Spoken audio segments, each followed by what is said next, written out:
Volodymyr Zelensky y Donald Trump mantuvieron un tenso encuentro este viernes en la Casa Blanca, en una reunión que debía centrarse en la firma de un polémico pacto sobre el acceso de Washington a las riquezas minerales de Ucrania y en un eventual acuerdo de paz con Rusia. Sin embargo, el diálogo derivó en un enfrentamiento verbal cargado de críticas y advertencias. Trump dejó claro que, si no se alcanza un acuerdo, Estados Unidos podría retirar su apoyo. Los dejaremos solos, lucharán, pero no tienen las cartas en mano, afirmó. La reunión en el Salón Oval fue ríspida desde el inicio, tanto en el encuentro bilateral como en la posterior rueda de prensa. Trump reprochó a Zelensky su falta de gratitud.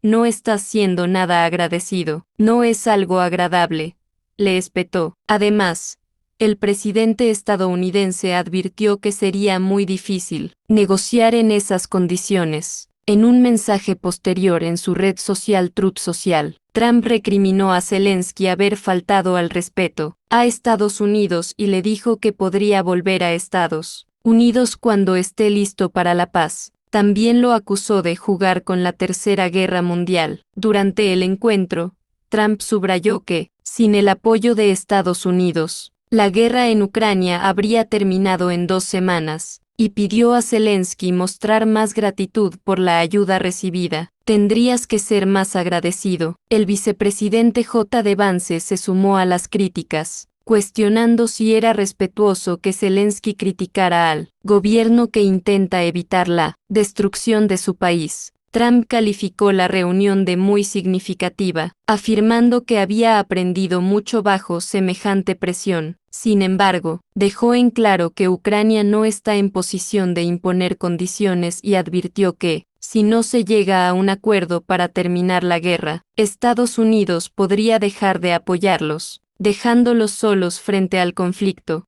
I'm talking about the kind of diplomacy that's going to end the destruction of your country. Yes, but if you are Mr. not President, strong... Mr. President, with respect, I think it's disrespectful for you to come into the Oval Office and try to litigate this in front of the American media. Right now, you guys are going around and forcing conscripts to the front lines because you have manpower problems. You should be thanking the President for trying to bring an end to this conflict. Have you ever been to Ukraine that you say what problems we have? I have been to. Come once. I've actually watched and seen the stories, and I know what happens is you bring them on a propaganda tour, Mr. President. Do you disagree that you've had problems bringing people into your military? We have problems. And do you think that it's respectful to come to the Oval Office of the United States of America and attack the administration that is trying to prevent the destruction of your country? A lot of questions. Let's start from the beginning. Sure. First of all, during the war, everybody has problems, even you, but you have nice ocean and don't feel now, but you will feel it in the future. God bless. You don't know that. God bless. You God bless. You will not have war. Don't tell us what we're going to feel. We're trying to solve a problem. Don't tell us what we're going to feel. I'm not telling you. Because you're in no position to dictate that. Remember this. I'm not You're in no position to dictate what we're going to feel. We're going to feel very good. You will feel influence. We're going to feel very good and very strong. You will feel influence. You're right now not in a very good position. You've allowed yourself to be in a very bad position, and he happens to be right about it. From the very beginning of the war, you're not in a good position. You don't have the cards right now. With us, you start having cards. But right now, you don't. Yeah, you're playing cards. You're playing cards. You're gambling with the lives of millions of people. You're gambling with World War III. You're gambling with World War III. And what you're doing is very disrespectful to the country, this country. It's back to you. Far more than a lot of people said they should have. Have you said thank you once? A lot of times. No, in this even entire today, meeting, you said thank even you. Today. You went to Pennsylvania and campaigned for the opposition in October. Offer some words of appreciation for the United States of America and the president who's trying to save your country. Please, you think that if you will speak very loudly about the war, He's not speaking loudly. He's not speaking loudly. Your country is in big trouble. Can I Wait a answer? minute. No. You've done a lot of talking. Your country is in big trouble. I know. You're not winning. I know. You're not winning this. you have a damn good chance of coming out okay because of us. Mr. President, we are staying in our country, staying strong from the very beginning of the war. We've been alone, and we are thankful. I said thanks you haven't in been this alone. cabinet, you and haven't not been only alone. in this cabinet. We gave you, through this stupid president, $350 billion.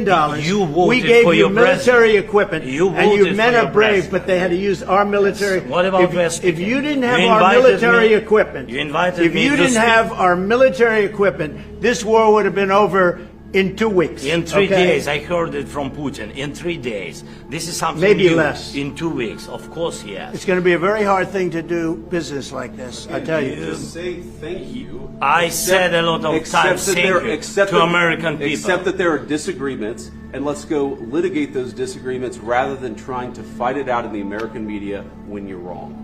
We know that you're wrong. But you see, I think it's good for the American people to see what's going on over here. I think it's very important. That's why I kept this going so long. You have to be thankful.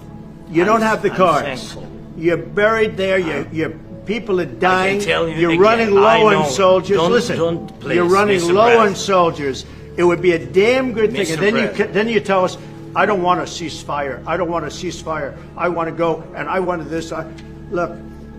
If you could get a ceasefire right now, I tell you, you take it so the bullets stop flying and your men stop getting killed. Of course, we want to stop the war. But you're I saying said, you don't want a ceasefire. But I said to you, I want a ceasefire. with guarantees. Because you'll get a ceasefire faster than an agreement. Ask our people about ceasefire, what they think. That wasn't doesn't with matter me. for you what- that what wasn't is with the me. nation.